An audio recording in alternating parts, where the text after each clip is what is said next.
सभी मित्रों को नमस्कार। आ जाइएगा। अनूप जी नमस्कार, स्वागत है आपका। सभी मित्रों को एक बार शेयर कर दीजिएगा और बुला लीजिएगा सभी को एक साथ। बुला लीजिएगा मित्रों। एक बार सभी अपने जितने भी ग्रुपों में आप जुड़े हुए हैं सभी में शेयर कर दीजिएगा। सभी प्रत्येक बच्चे तक ये क्लास पहुंचना चाहिए, ऐसी मैं आशा करता हूं।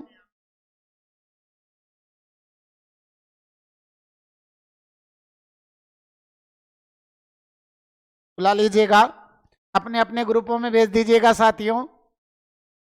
आज माँ कवि भास का परिचय व कर्तृत्व दोनों हम प्राप्त करने वाले हैं, पढ़ने वाले हैं।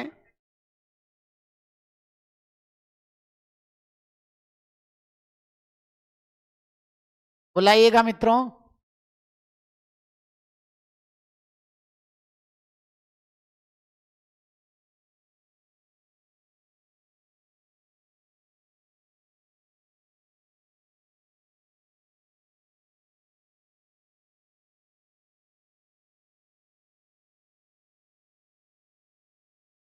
बुलाइए मित्रों, बुलाइए। नमस्कार जी देवेंद्र जी। एक बार सभी अपने अपने ग्रुपों में सेंड कर दीजिएगा। सभी मित्रों को बुलाने का प्रयास कीजिएगा। बुलाइए साथियों सभी को, एक बार सभी को बुला लीजिएगा। बड़ा ही रोचक माँ कवि भास प्रथम नाटककार को हम पढ़ने वाले हैं।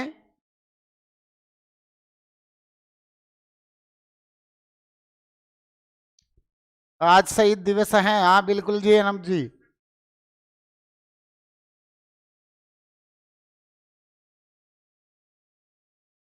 विक्की जी नमस्कार। बुलाइए मित्रों, सभी को जोड़ने का प्रयास कीजिएगा। आप सभी का स्वागत है काव्या कोचिंग क्लासेज के ऑनलाइन प्लेटफॉर्म पर। एक बार सभी को शेयर कर दीजिएगा और बुलाइएगा सभी को।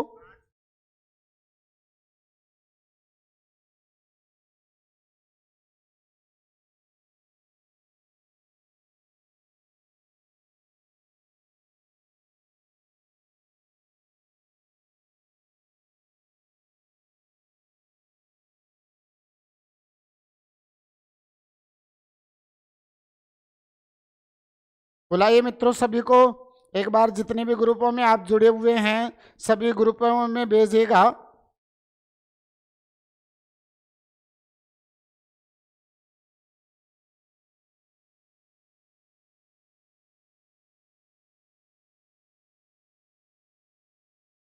चलिए साथियों, करते हैं आज की क्लास को प्रारंभ।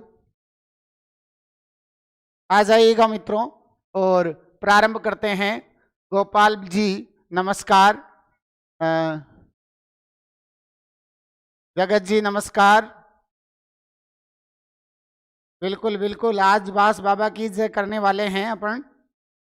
आइए जानते हैं साथियों माँ कवि भास को। चलिए जानते हैं माँ कवि भास के बारे में हम। देखिएगा, महाकवि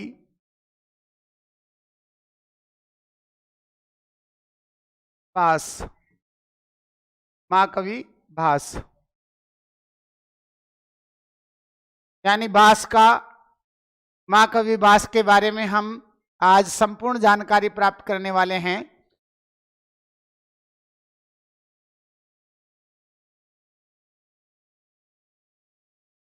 टीच बाय डीजे नमो नमः। प्रियंका जी नमस्ते, स्वागत है आप सभी का। देखिएगा, माँ कवि भास, सुनो, माँ कवि भास का जो समय है वो विवादास्पद रहा है साथियों। माँ कवि भास का जो समय है वो विवादास्पद रहा है। एक बार मैं बता देता हूँ आपको, जितने भी संस्कृत कवि हुए हैं उन्होंने अपने ग्रंथों में अपना परिचय न के बराबर दिया है।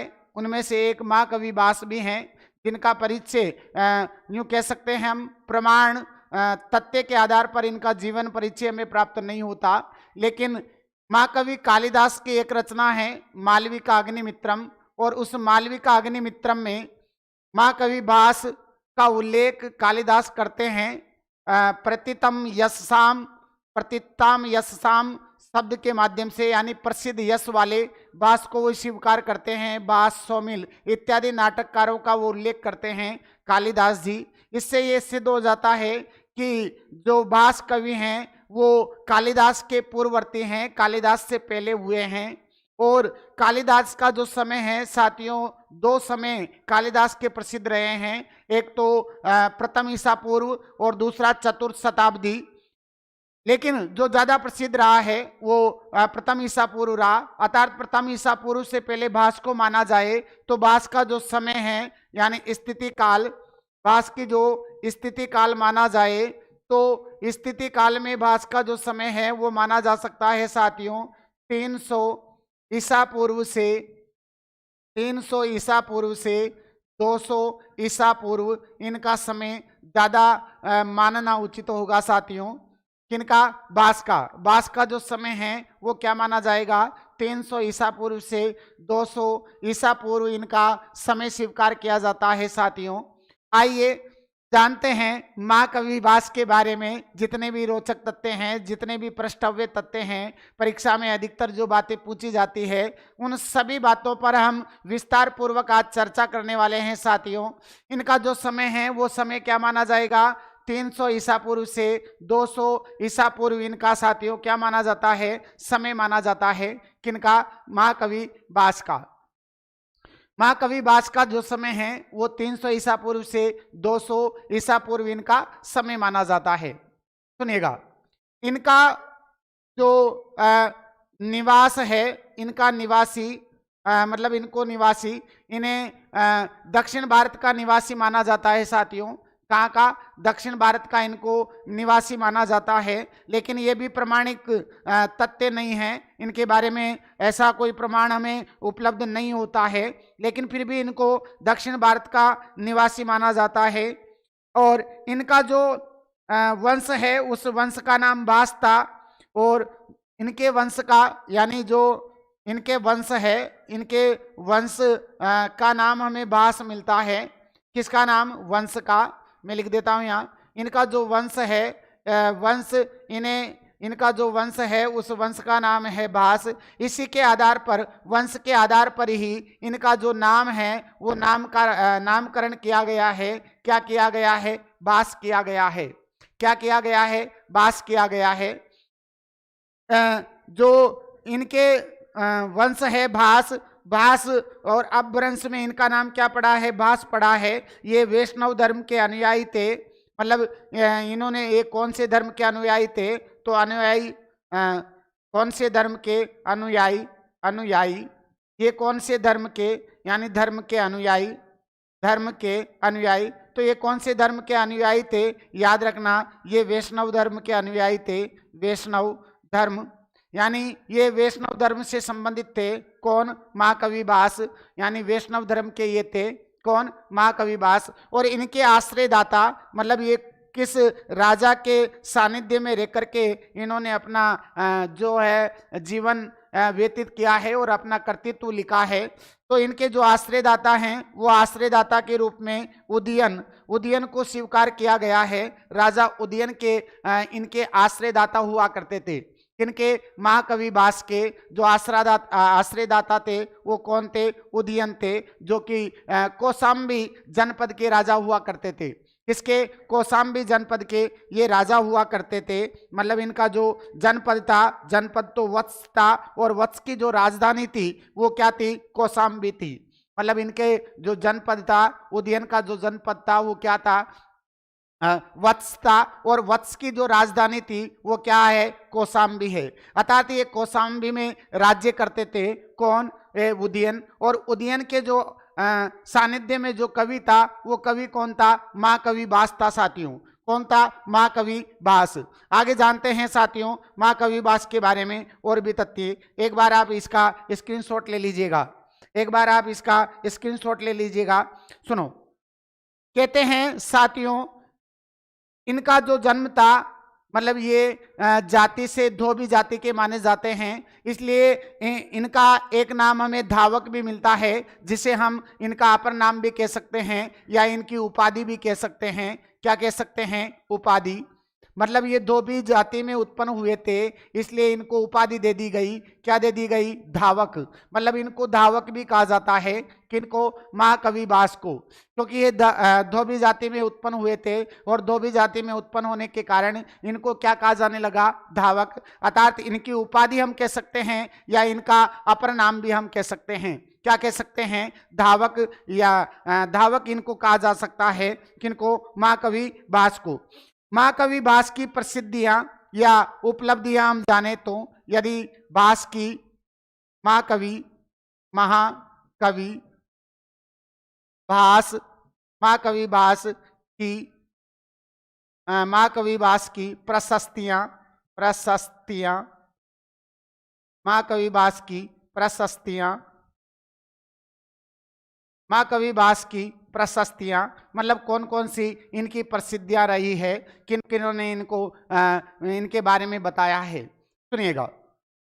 एक वाक्पति राज हुए हैं, प्राकृत भाषा के एक कवि हुए हैं वाक्पति राज। वाक्पति राज ने गौड़ वहो नामक यानी गौड़वध नामक काव्य लिखा है। गौड़वध काव्य में जो है महाकवि भास को इन्होंने ज्वलन मित्र या अग्नि मित्र कहा है। किन्होंने? वाक्पति राज ने प्राकृत भाषा के ग्रंथ गौड़ वो यानी गौड़वध में, यानी हम कह सकते हैं पहली प्रसादी महाकवि भास को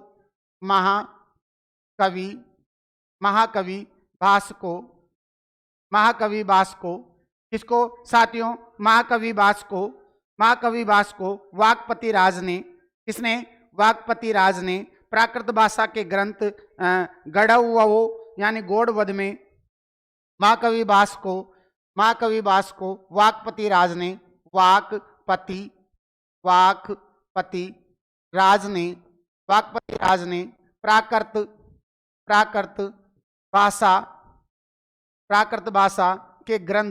प्राकृत भाषा के ग्रंथ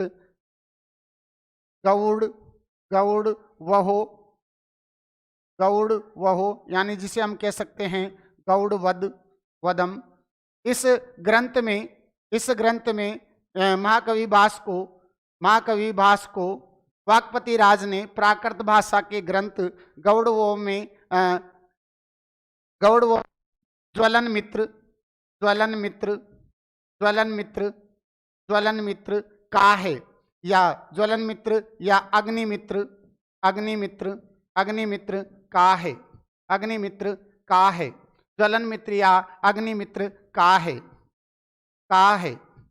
किन्होंने कहा है? आपसे पूछ लिया जाए कि बताओ ज्वलन मित्र या अग्निमित्र कौन है, तो ज्वलन मित्र व अग्निमित्र कौन है? महाकवि भास है। और ये किसने कहा है? ये जो वाक्पति राज ने कहा है। किस ग्रंथ में कहा है? जो गौड़वध है प्राकृत भाषा का ग्रंथ, उसमें कहा है। किसको? महाकवि भास को। इन्होंने अग्निमित्र या ज्वलन मित्र क्यों कहा? क्योंकि इनकी जो रचनाएं हैं उनमें सबसे ज्यादा अग्नि के दृश्य हमें उपलब्ध होते हैं, अग्निदाह के दृश्य सबसे ज्यादा प्राप्त होते हैं। इस कारण इनको वाक्पति राज ने अग्निमित्र या ज्वलन मित्र इनको कहा है।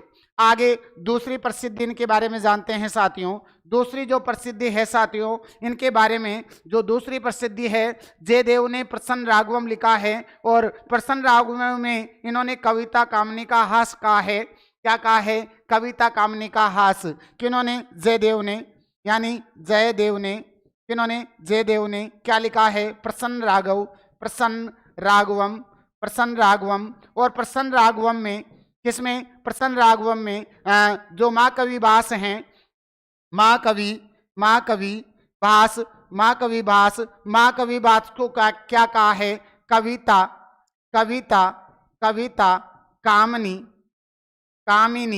कविता कामिनी का हास। क्या कहा है? कविता कामिनी का हास इन्होंने कहा है। किन्होंने कहा है?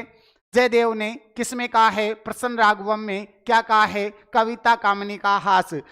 हास है भास हास कवि कुल गुरु कालिदास विलास है, ऐसी पंक्ति हमें मिलती है। क्या मिलती है? भास हास है कवि कुल गुरु कालिदास विलास है। क्या पंक्ति मिलती है? देखिएगा साथियों, प्रसन्न राघवम में जयदेव की पंक्ति मिलती है, भास भास है हास है कवि कुल गुरु कवि कुल गुरु कालिदास कालिदास कालिदास विलास विलास। ये पंक्ति हमें प्रसन्न राघवम में मिलती है। वो क्या कहते हैं जयदेव कि भास का तो हास, यानी भास तो हास के लिए प्रसिद्ध थे, और कवि कुलगुरु कालिदास किसके लिए? विलास। विलास का मतलब होता है साथियों श्रृंगार, यानी श्रृंगार के लिए कालिदास प्रसिद्ध थे। कालिदास प्रसिद्ध थे, और जो माँ कविबास हैं वो हास के लिए प्रसिद्ध रहे, यानी कविता कामनी का हास किनको कहा जाता है? माँ कविबास को। कविता कामनी का हास किसे कहा जाता है? माँ कविबास को। और कवि कवि कुल गुरु कालिदास विलास कहा गया है किसको? कालिदास को। यानी कवि कुल गुरु कहा गया है, विलास कहा गया है किसको? कालिदास को। जबकि भास को क्या कहा गया है? भास को कविता कामनी का हास कहा है। किन्होंने कहा है? जयदेव ने कहा है। किसमें कहा है? प्रसन्न राघवम में कहा है। किसमें कहा है? प्रसन्न राघवम में कहा है साथियों। और कालिदास ने भी, किन्होंने? कालिदास ने। किन्होंने साथियों? कालिदास। कालिदास ने मालविका अग्निमित्रम में, किसमें? मालविका अग्नि मित्र में मालविका अग्निमित्रम में। मालविका अग्निमित्रम किसकी रचना है? कालिदास का नाटक है साथियों ये। और मालविका अग्निमित्रम में कालिदास ने भास को प्रतीत यश साम प्रसिद्ध यश वाला कहा है। प्रतीत यश साम वाला, यानी प्रसिद्ध यश वाला कहा है। किसने? कालिदास ने। क्या कहा है? प्रतीत यश साम बास सौमिल है कवि पुत्र आदि नाम। यानी जो कालिदास है, कालिदास ने मालविका अग्निमित्रम में प्रसिद्ध यश वाला, प्रतीत यश साम का मतलब क्या हुआ? प्रसिद्ध यश वाला, प्रसिद्ध यश वाला किसे कहा है साथियों? वो कहा है महाकविबास को। किसने कहा है? कालिदास ने कहा है। किसको कहा है? महाकविबास को कहा है। अनूप जी, 12वीं अर्थ गौरवम, बिल्कुल 12वीं अर्थ गौरवम दंडी पद लालित्यम आगे संति त्रियो गुणा उपमा कालिदासस्य 12वीं अर्थ गौरवम दंडी पद लालित्यम आगे संति त्रियो गुणा, ऐसी उक्ति भी हमें प्राप्त होती है साथियों। लेकिन हम आज महाकविबास को पढ़ रहे हैं, इसलिए बास की ही बात में करूंगा। देखिएगा साथियों, प्रसिद्ध यश वाला किसे कहा गया है? महाकविबास को कहा गया है। किसने कहा है? कालिदास ने कहा है। किसने कहा है? अग्निमित्र में कहा है। याद रखिएगा, किसमें कहा है? अग्निमित्र में कहा है साथियों। किसमें कहा है? अग्निमित्र में कहा है। सुनोएगा,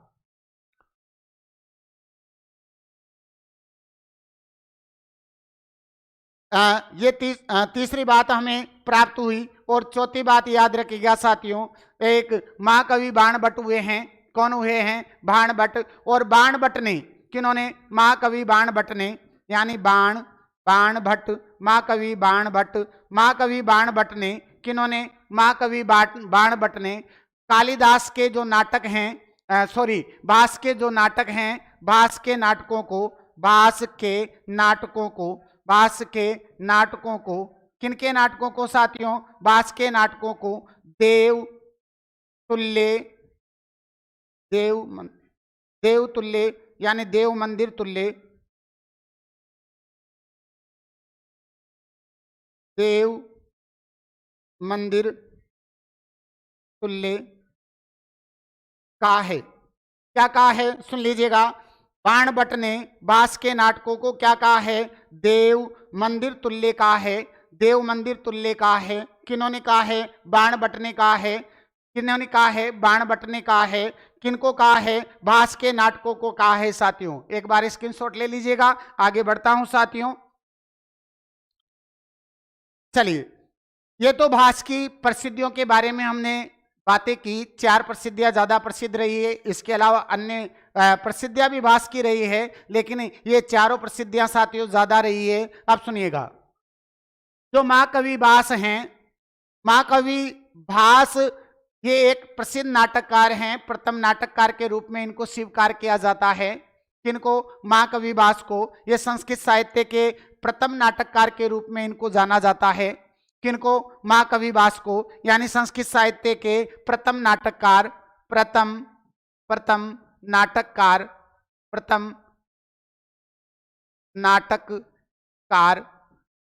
नाटककार कौन है साथियों? महाकवि भास हैं। प्रथम नाटककार कौन है? महाकवि भास हैं। कौन है? महाकवि भास। और संस्कृत साहित्य में एकांकी प्रारंभ करने का श्रेय, प्रारंभ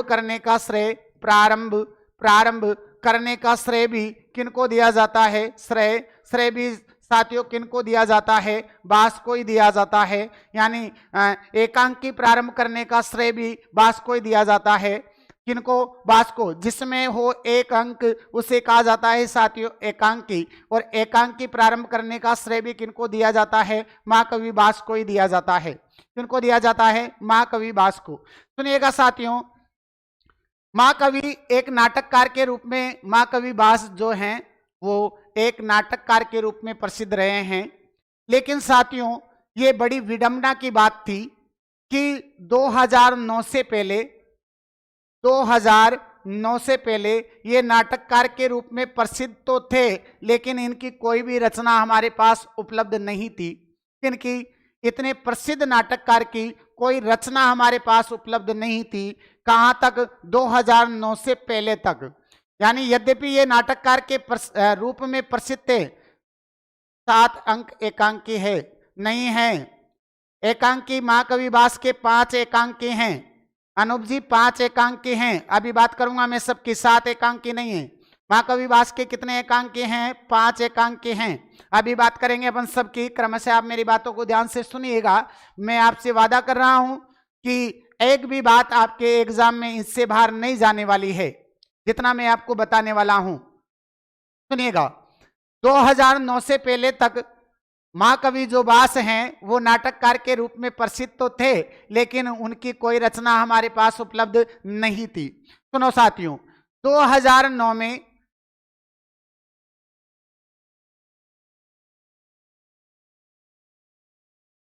तिरुवांग 2009 में, कब साथियों? 2009 में टी गणपति शास्त्री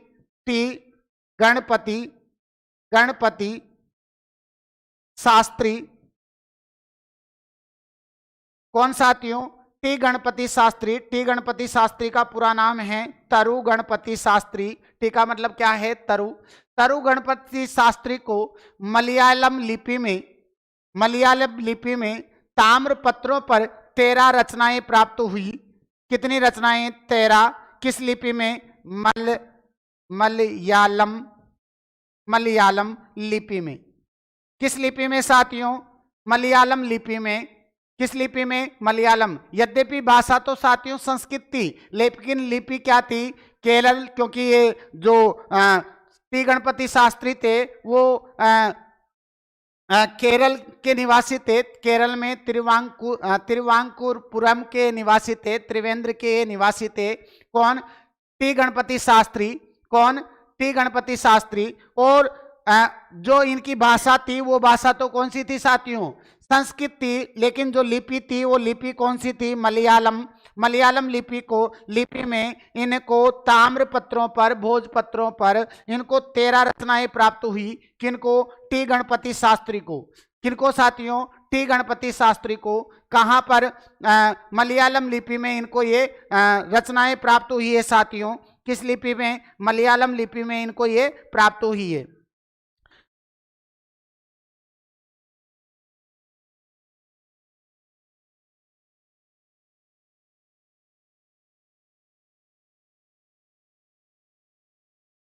ये जो टी गणपति शास्त्री थे, ये कहाँ के निवासी थे? ये कहाँ के निवासी थे? त्रिवांकुपुरम के निवासी थे, त्रिवेंद्र के निवासी थे। और साथियों सुनिएगा, इनको जो प्रकाशित करने का काम है, वो प्रकाशित करने का काम है 2010 से 12 के बीच में इनको प्रकाशित करवाया गया विंटरनित्ज द्वारा। किनके द्वारा? विंटरनित्ज के द्वारा इनको प्रकाशित करवाने का काम किया गया है साथियों। कब? 2010 से 12 के बीच में इनको प्रकाशित करवाने का काम किया गया है। किनको? बास की सभी रचनाओं को। लेकिन बास की सभी रचनाएं ये महाकवि बास की हो माने, इस बात को लेकर के वहां उस समय के विद्वान थे, उन विद्वानों में समस्या उत्पन्न हुई। क्या उत्पन्न हुई? समस्या, यानी मतभेद हुआ कि ये सभी रचनाएं बात की हैं, महाकवि बास की हैं या नहीं हैं, महाकवि बास की हैं या नहीं हैं, इसको लेकर के उन्होंने मतभेद हुआ। उस मतभेद को ही जाना जाता है बास समस्या के नाम से। बास समस्या के नाम से ये प्रसिद्ध घटना चक्र रहा है। किस नाम से? बास समस्या के नाम से। किस नाम से साथियों? बास समस्या के नाम से ये प्रसिद्ध रहा कि जो 13 रचनाएं हैं ये एक ही कवि बास की रचना है। इसमें मतभेद होने के कारण इस पूरे घटना चक्र को नाम दे दिया गया। क्या नाम दे दिया गया? बास समस्या नाम दे दिया गया साथियों। क्या नाम दे दिया गया? बास समस्या नाम दे दिया गया। सुनिएगा, ये जो 13 रूपक हैं, प्रामाणिकता को लेकर के विद्वानों में बड़ा मतभेद रहा। और जो एक प्रोफेसर कीत हुए हैं, वो कीत बास की 13 रचना बास की ही स्वीकार करते हैं। अनेक मतभेद यहाँ पर रहा है। और आपको पता है बास ने नाटकों के जो नियम हैं, उन नियमों का भी इनमें उल्लंघन देखने को हमें मिलता है। जो बास की रचनाएं हैं उन सभी रचनाओं में उल्लंघन देखने को भी हमको मिलता है। सुनिएगा, जो महाकवि बास हैं, महाकवि बास की जो रचनाएं हैं साथियों, उन रचनाओं में जो नांदी है, मतलब जो नाटक हैं, नाटकों का प्रारंभ सामान्यतः किससे होता है साथियों? नांदी से होता है। नांदी को क्या कहा जाता है? मंगलाचरण। क्या कहा जाता है? मंगलाचरण कहा जाता है। किसको? नांदी को। और जो अंत होता है वो किससे होता है? भरत वाक्य से साथियों। किससे होता है? भरत वाक्य से। मतलब नाटक का प्रारंभ नांदी से होता है और अंत किससे होता है? भरत वाक्य से होता है। लेकिन जो बास की रचनाएं हैं, बास की रचनाओं में नांदी का प्रयोग नहीं किया गया है। किसका प्रयोग नहीं किया गया? नांदी का प्रयोग नहीं किया गया। मतलब यहाँ पर मंगलाचरण के रूप में नांदी का प्रयोग नहीं किया गया है। यहाँ पर जो प्रारंभ किया गया है, यहाँ पर अधिकतर नाटकों का प्रारंभ नादंते प्रवेशति सूत्रधारः, इस वाक्यांश से बास के नाटकों का प्रारंभ हमें देखने को मिलता है। किस नाम से मिलता है? नादंते प्रवेशति सूत्रधारः, मतलब सूत्रधार प्रवेश करता है नांदी के समाप्ति के बाद। जबकि नांदी तो हमें प्राप्ति नहीं होता। मतलब यहाँ पर जो नांदी है, नांदी का अभाव देखने को हमें मिलता है। साथ में ही पात्रों के परिचयों का नाम, मतलब यहाँ पर जो नाटक के पात्र परिचय हैं उनका परिचय भी देखने को हमें नहीं मिलता है। किनमें? बास के जो नाटक हैं उनमें। हम कह दें कि सामान्यतः बास के सभी रूपकों का प्रारंभ नांदी से नहीं होता है, किंतु बास के सभी रूपक सूत्रधार से प्रारंभ होते हैं। किससे? बास के सभी रूपक, यानी बास के सभी रूपक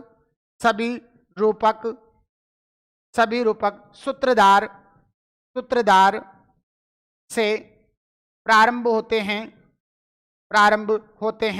किससे प्रारंभ होते हैं? सूत्रधार से प्रारंभ होते हैं। किससे प्रारंभ होते हैं साथियों? सूत्रधार से प्रारंभ होते हैं। किसके? महाकवि बास के। आगे सुनिएगा साथियों, जो महाकवि बास हैं उनके सभी जो नाटक हैं वो सूत्रधार से प्रभावित होते हैं। चारुदत्त नाटक को छोड़ करके, किसको साथियों? चारुदत्त नाटक, यानी चारुदत्त रूपक रूपक को छोड़कर चारुदत्त रूपक को छोड़कर बास के सभी रूपकों का प्रारंभ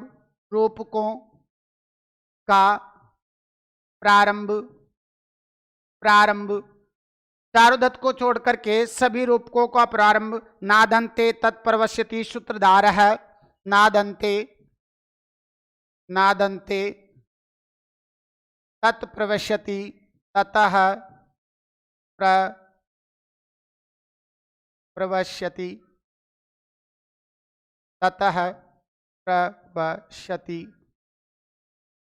प्रवश्यति सूत्रधारः क्या प्रविश्यति सूत्रधारः प्रविश्यति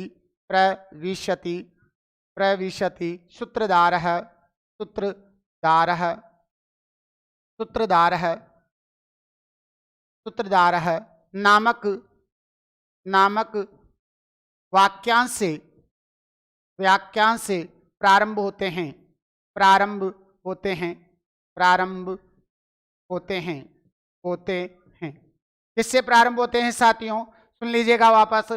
सभी नाटकों में नांदी का अभाव है और नांदिका यानी चारुदत्त को छोड़ करके, जो चारुदत्त है महाकवि भास की अंतिम रचना है, जो अपूर्ण रचना भी मानी जाती है, जिसमें 4 अंक मात्र है, और चारुदत्त को ही आधार मान करके महाकवि शूद्रक ने जो मृच्छकटिकम है उसका लेखन का काम किया है, जिसमें 10 अंक है, जो कि संकीर्ण प्रकरण है। कौन? मृच्छकटिकम। सुनिएगा साथियों, जो महाकवि भास का चारुदत्त रूपक है उसको छोड़ करके भास के सभी रूपकों का प्रारंभ किससे होता है? नांदी के बाद तत्प्रवेशित सूत्रधार है, सूत्रधार प्रवेश करता है। इस व्याख्यान से सभी नाटकों का प्रारंभ होता है साथियों।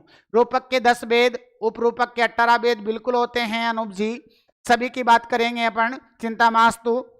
आगे सुनिएगा सामान्यतः रूपकों में, सुनिएगा साथियों, अभी वर्ग 1 में भी प्रश्न पूछा गया था। सामान्यतः आपको पता है, सामान्यतः रूपकों का प्रारंभ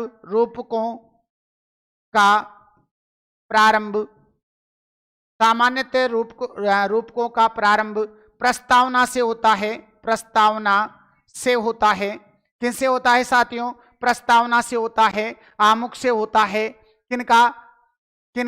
सभी रूपकों का प्रारंभ साथियों किससे होता है? प्रस्तावना से होता है। लेकिन साथियों कर्णभार को छोड़ करके किसको? सामान्यतः रूपकों का प्रारंभ प्रस्तावना से होता है।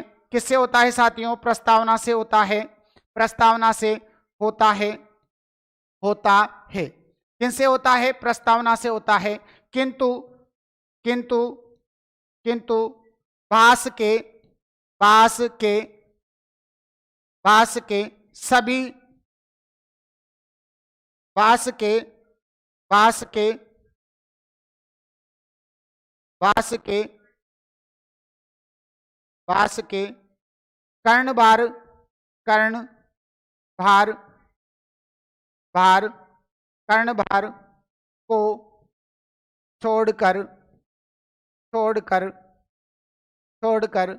कर्णभार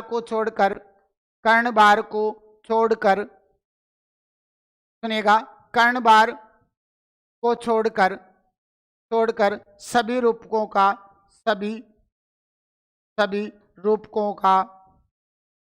का प्रारंभ स्थापना से होता है।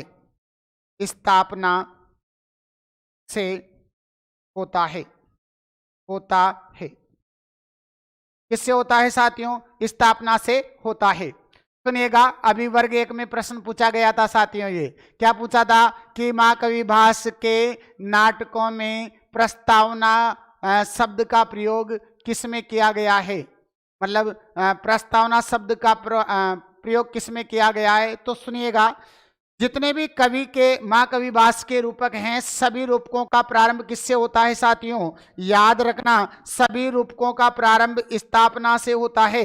किससे होता है? स्थापना से। सिर्फ स्थापना से किसका प्रारंभ नहीं होता? कर्णबार का नहीं होता। और ये प्रश्न अभी वर्ग 1 में पूछा गया और उत्तर माना गया था, क्या माना गया था? बाल चरितम। क्या माना गया था? बाल चरितम। और जो कि ये अशुद्ध है, इसका प्रारंभ भी किससे होता है? स्थापना से होता है। किससे होता है? स्थापना से होता है साथियों। किससे होता है? स्थापना से। याद रखिएगा, किससे होता है? स्थापना से। यानी सभी 12 रूपकों का प्रारंभ स्थापना से होता है। एकमात्र रचना है कर्णबार, जिसका प्रारंभ स्थापना से नहीं होता है साथियों। आइए आगे जानते हैं और भी तथ्य महाकवि बास के बारे में। सुनिएगा, चारुदत्त एवं दूत घटोत्कच में भरत वाक्य नहीं है। मतलब बास के जितने भी रचना हैं उन सभी रचनाओं में लगभग भरत वाक्य है, लेकिन चारुदत्तम और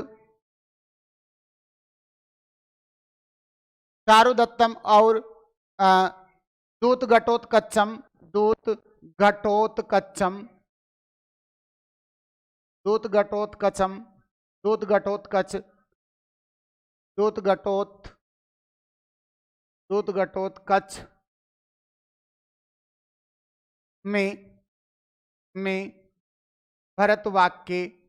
भरत वाक्य नहीं है। भरत वाक्य नहीं है।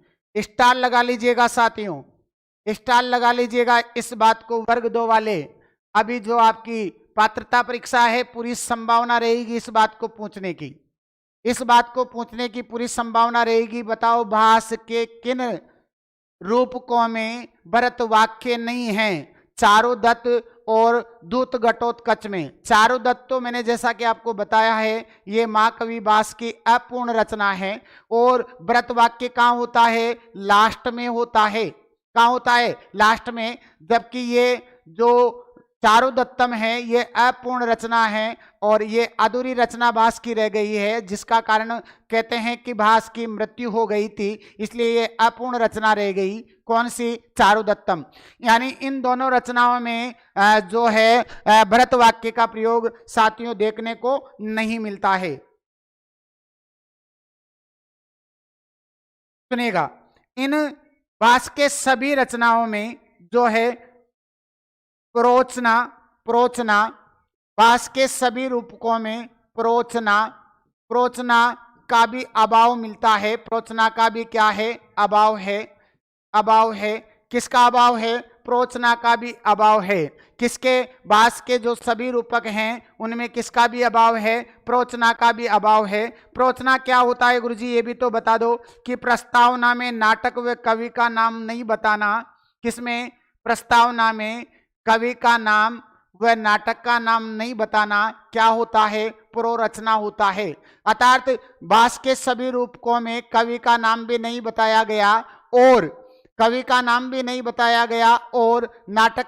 भी नहीं बताया गया, इसलिए भास के सभी रूपकों में प्रोरचना का क्या है? अभाव देखने को हमें मिलता है सभी रचनाओं में। इन तथ्यों के आधार पर ही पता चला है कि ये जो 13 रचनाएं हैं वो 13 रचनाएं किसकी है? महाकवि बास की हैं। किसके हैं? महाकवि बास की हैं। देखिएगा साथियों, बास के रूपकों में शक्तिशाली व्यक्ति को व्याघ्र तथा कमजोर व्यक्ति को मृग कहा गया है। यानी जो बास हैं, बास की सभी रचनाओं में किसको साथियों? शक्तिशाली व्यक्ति को तो क्या कहा गया है? शक्तिशाली व्यक्ति को तो व्याघ्र कहा गया है। और कमजोर व्यक्ति को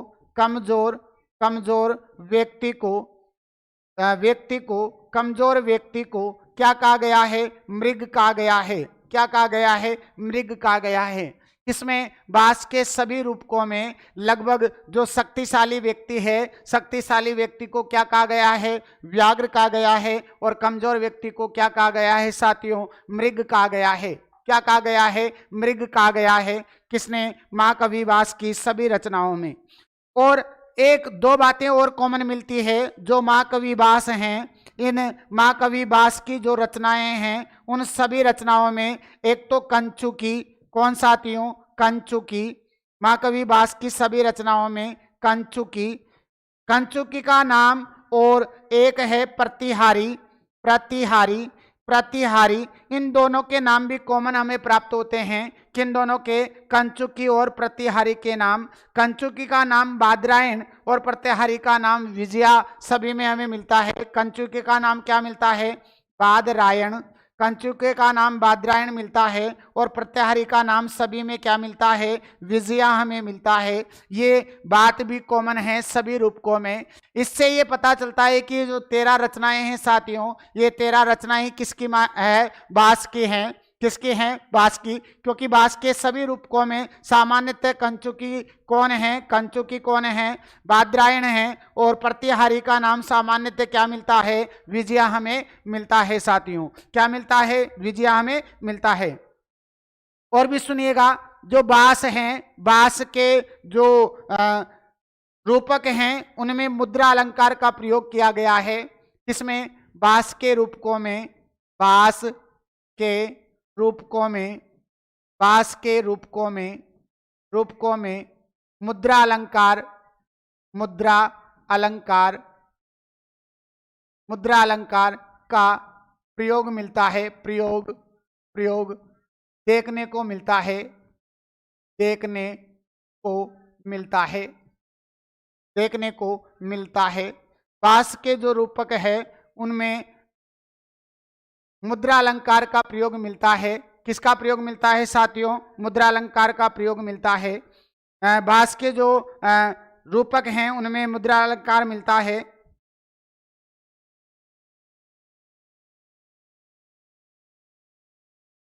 क्या कहा मैंने? भास के रूपकों में मुद्रा अलंकार का प्रयोग देखने को मिलता है। यानी प्रारंभिक जो श्लोक होता है, उस प्रारंभिक श्लोक में पात्रों का परिचय बता दिया जाए। क्या बता दिया जाए? पात्रों का परिचय बता दिया जाए, तो उस श्लोक में मुद्रा अलंकार माना जाता है साथियों। किसमें? Hello sir, good evening. Shweta ji, Gautam, नमस्कार, गुड इवनिंग। सुनिएगा, भास के जो रूपक हैं उनमें क्या देखने को मिलता है? मुद्रा अलंकार। और मुद्रा अलंकार किसे कहते हैं? जिसमें पात्रों, क्या? पात्रों का परिचय, पात्रों का परिचय बता दिया जाए। उस श्लोक में कौन सा अलंकार होता है? मुद्रा। और मुद्रा अलंकार के साथ ही उस श्लोक में साथियों श्लेष अलंकार भी होता है।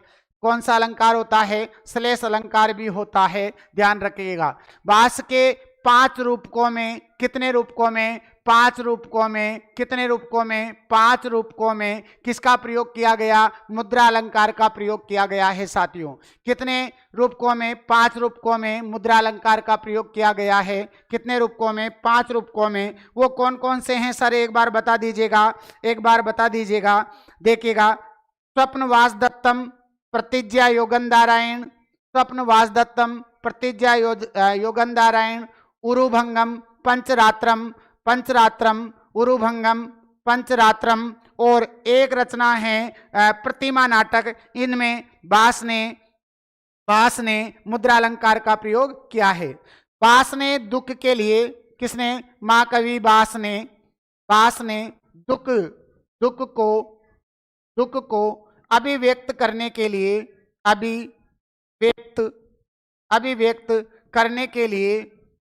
अभिव्यक्त करने के लिए अनेक रूपकों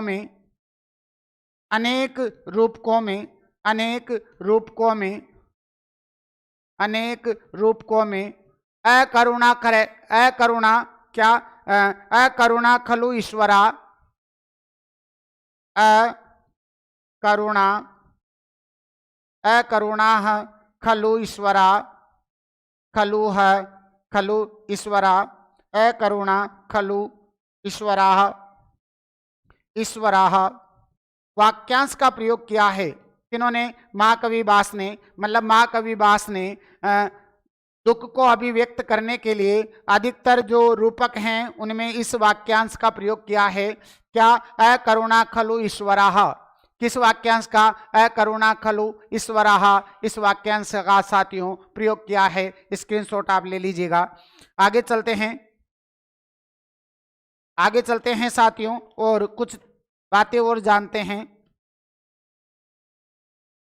चलिए, एक प्रसिद्ध पद्य रहा है साथियों, जिसे आप जानते हो, कौन सा? लिम्पतियु, लिम्पतियु, लिम्पतियु तमो अंगानी, लिम्पतियु तमो, तमो अंगानी, लिम्पति तमो अंगानी, लिम्पति तमो अंगानी, तमो अंगानी प्रसति वांजन नभः। ये जो उदाहरण है साथियों, लिम्पति तमो अंगानी वर्षति वांजन नभः, ये जो अंधकार अंगों को लोप रहा है, मानो आकाश काजल सी वर्षा कर रहा है।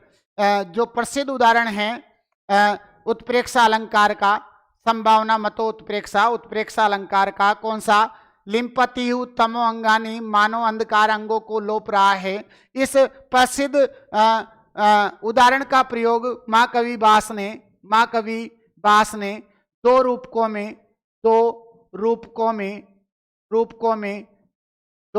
में इसका प्रयोग किया है। भास के दो रूपकों में, स्पष्ट लिखता हूं, भास के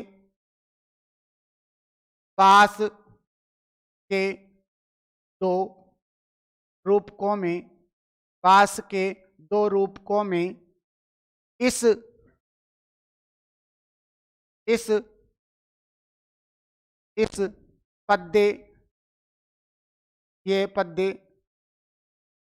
पद्य का प्रयोग किया है। किसका साथियों?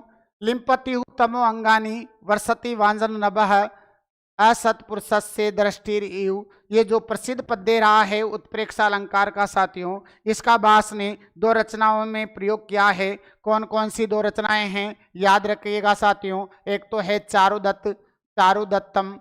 चारुदत्तम में, और दूसरी जो रचना है वो है साथियों बालचरितम। इन दोनों रचनाओं में ये प्रसिद्ध पद्य उत्प्रेक्षा अलंकार को हमें देखने को मिलता है। नीलू जी नमो नमः, अरविंद जी नमो नमः, स्वागत है आप सभी का साथियों।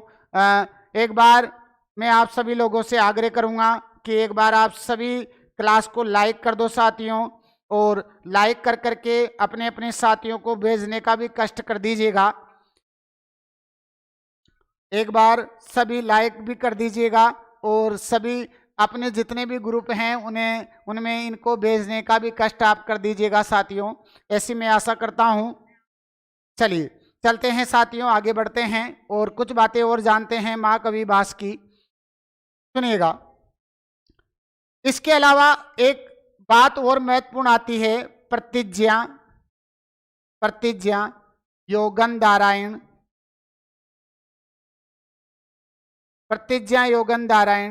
व स्वप्न वास दत्तम। प्रतिज्ञा योजनधारायण और स्वप्नवास दत्तम, ये दोनों रूपक मिलकर एक पूर्ण कथा का निर्माण करते हैं। पूर्ण कथा का निर्माण करते हैं।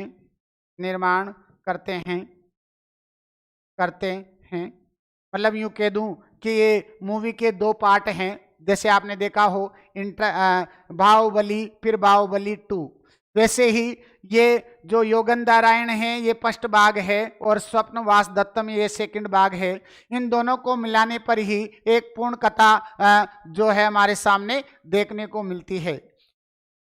सुनिएगा, अब इनकी रचना परिचय के बारे में मैं बता देता हूं आपको। इनकी रचना परिचय के बारे में भी थोड़ा सा हम जान लेते हैं साथियों। भास की कुल रचनाएं, सुनिएगा साथियों, भास की कुल रचनाएं, भास की जो कुल रचनाएं हैं साथियों, वो कुल रचनाएं हमें प्राप्त होती है 13 रूपक। कितनी?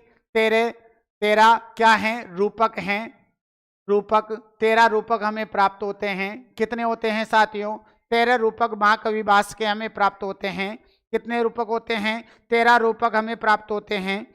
महाकवि जो भास की प्रथम रचना है, 13 रूपकों को क्रमशः में विभाजित करूंगा, लेकिन आप सामान्य तौर पर प्रथम रचना, महाकवि भास की प्रथम रचना और अंतिम रचना, महाकवि भास की प्रथम रचना व अंतिम रचना भी आपको अंतिम रचना, इन दोनों बातों को भी साथियों आपको याद रखना है। कौन कौन सी? प्रथम रचना और अंतिम रचना, इन दोनों को भी आपको याद रखना है। जो महाकवि भास की प्रथम रचना है साथियों, वो है दूत वाक्यम। क्या है? दूत वाक्यम। दूत वाक्यम इनकी प्रथम रचना है। और इनकी जो अपूर्ण रचना है वो कौन सी है? चारुदत्तम। चारुदत्तम इनकी क्या है साथियों? अपूर्ण रचना है। मृत्यु हो जाने के कारण भास की ये अपूर्ण रचना रही है। कौन सी? कौन सी? चारुदत्तम। यानी इनकी प्रथम रचना कौन सी है? दूत वाक्यम है साथियों, याद रखिएगा। और अंतिम रचना कौन सी है? चारुदत्तम, जिसे दरिद्र चारुदत्त भी कहा जाता है। क्या कहा जाता है? दरिद्र चारुदत्त। एक बात और भी याद रखना है साथियों, त्रयोदश नाटक चक्र की आत्मा। त्रयोदश नाटक चक्र की आत्मा किसे कहा जाता है? ये प्रश्न आपसे पूछा जा सकता है। जो भास की 13 रूपक हैं, उनमें से 13 रूपकों की जो आत्मा है, वो आत्मा किसको कहा जाता है? याद रखिएगा साथियों, आत्मा कहा जाता है स्वप्न वास दत्तम को। स्वप्न वास दत्तम को भास की 13 नाटकों की क्या कहा जाता है? आत्मा कहा जाता है। एक बात और भी याद रखिएगा, भास की सर्वश्रेष्ठ रचना आपसे पूछे कि बताओ महाकवि भास की सबसे श्रेष्ठ रचना कौन सी है, तो वो भी याद रखना, यही है। कौन सी? स्वप्न वास दत्तम। त्रयोदश नाटक चक्र की आत्मा भी स्वप्न वास दत्तम है और सर्वश्रेष्ठ रचना भी कौन सी है? स्वप्न वास दत्तम है। अब जानते हैं भास की जो रचनाएं हैं उनका वर्गीकरण हम उपजीव्य के आधार पर करते हैं। किसके आधार पर? भास महाकवि भास के रूपकों का उपजीव्य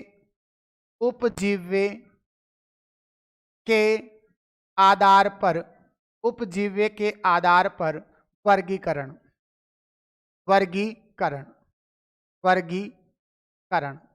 किसके आधार पर कर रहे हैं साथियों? उपजीव्य का मतलब यूं मान लीजिएगा, जहां से मूल कथा ली जाती है, जिस ग्रंथ से मूल कथा ली जाती है वो ग्रंथ होता है उपजीव्य। क्या हो जाता है? उपजीव्य। सुनिएगा, जो महाकवि भास हैं, महाकवि भास का जो पहला ग्रंथ यानी पहले दो रूपक हैं रामायण पर आधारित हैं। रामायण पर आधारित रूपक। महाकवि भास के रामायण पर आधारित रूपक कितने हैं? तो याद रखना साथियों, कितने हैं? 2। कौन कौन से हैं? सुनिएगा, पहला रूपक है प्रतिमा। कौन सा है साथियों? प्रतिमा नाटक। कौन सा है? प्रतिमा नाटक। पहला रूपक कौन सा है साथियों? प्रतिमा नाटक। कहते हैं कि भरत अपने ननियाल में थे, यहाँ पर कैकई के द्वारा जो राम का वनवास है वो वनवास हो जाता है। तब ननियाल से जब भरत वापस अयोध्या आते हैं, तब देवगृह में सभी पूर्वजों की जो माला थी, इक्ष्वाकु वंश के जो जितने भी राजा थे, उन सभी राजाओं की प्रतिमाएं रखी हुई थी। जब भरत ननियाल से आते हैं, नलियाल से आकर के देवगृह में जाकर के देखते हैं कि अपने जो पिताजी हैं दशरथ जी की भी वहां पर प्रतिमा थी। उस प्रतिमा को देख करके ही वो दशरथ की मृत्यु के बारे में जानते हैं। इससे पहले उनको दशरथ की प्रतिमा मृत्यु का समाचार नहीं मिला था। देवगृह में दशरथ जी की प्रतिमा देख करके ही उनको मृत्यु का आभास होता है, मृत्यु का पता चलता है। ये जो प्रतिमाओं की बात है ये महाकवि भास की स्वयं कल्पना है और इस प्रतिमा के आधार पर ही ये जो नाटक है इस नाटक का नामकरण किया गया है। क्या किया गया है? प्रतिमा नाटक। क्या किया गया? प्रतिमा नाटक। और दूसरा जो रामायण पर आधारित नाटक है साथियों वो कौन सा है? अभिषेक। कौन सा है? अभिषेक। अभिषेक। अभिषेक नाटक। एक अभिषेक नाटक। अब इसमें भी सुन लीजिएगा, इसमें भगवान राम के द्वारा बालीवध करने के बाद में सुग्रीव का अभिषेक, फिर रावण का वध कर करके विभीषण का अभिषेक, और विभीषण का अभिषेक करने के बाद राम स्वयं का भी अभिषेक होता है। अर्थात यहाँ पर तीन राजाओं का अभिषेक किया गया है। इसलिए इस नाटक का नामकरण क्या रखा गया? अभिषेक रखा गया। और ये दोनों नाटक किस पर आधारित हैं? इनका उपजीव्य ग्रंथ कौन है? तो रामायण है साथियों। ये रामायण पर आधारित हैं। किस पर आधारित हैं? रामायण पर आधारित हैं दोनों नाटक। और यहाँ पर बिल्कुल अनूप जी, इसमें 7 अंक हैं, इसमें 6 अंक हैं, सभी की मैं बात करूंगा, अंदर तक लेकर के मैं आपको चलूंगा। कौन सा प्रसिद्ध रच है, कौन नायक है, सब बातें मैं जानूंगा। अभी सिर्फ मैं रचनाओं के नाम बता रहा हूं अनूप जी, अंदर तक लेकर के चलूंगा, आप चिंता मत कीजिएगा। तो ये दो तो क्या थे? रामायण पर आधारित थे। अब इनमें से 7 बंधुओं मतलब बाल चरितम को स्वीकार किया जाए महाभारत में, यानी हरिवंश पर्व को महाभारत का अंश माना जाए तो महाभारत पर आधारित 7 रूपक होंगे, और हरिवंश पर्व को महाभारत का अंश नहीं मानेंगे तो फिर 6 रूपक होंगे।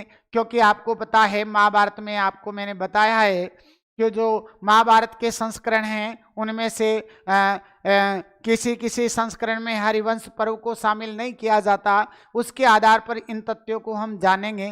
लेकिन आज की जो क्लास का हमारा समय था साथियों वो पूरा हो गया। मुझे दीजिएगा इजाज़त, मिलते हैं अगली क्लास में आगे की बातों को लेकर के। महाकवि भास के बारे में जो 7 रचनाएं हैं, 7 रचनाओं का विस्तार पूर्वक अध्ययन हम करने वाले हैं। तब तक के लिए सभी का धन्यवाद।